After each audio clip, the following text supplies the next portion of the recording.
எனக்கு சிக்கன் பிரியாணி வேணும்.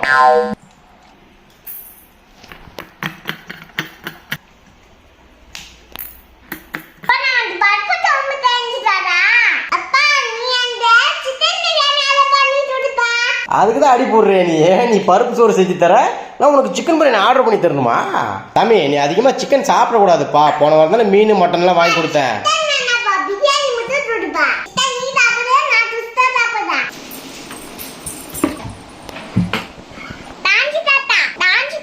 காந்தி தாத்தாவா? சூப்பர். பிரியாணி ஆர்டர் பண்ணியா இல்லையாவா? வந்துட்டு இருப்பாங்க சாமி. 1 2 3 சோர்த்தை பானி சிக்கன் சாப்பிட்டா நான் துட்டா சாப்பிடுறேன். அப்ப டைட்டாலி உடுப்பா. நீ வாப்பா வந்து ரோட்டி உடுறா. நீ சாப்பிடுப்பா.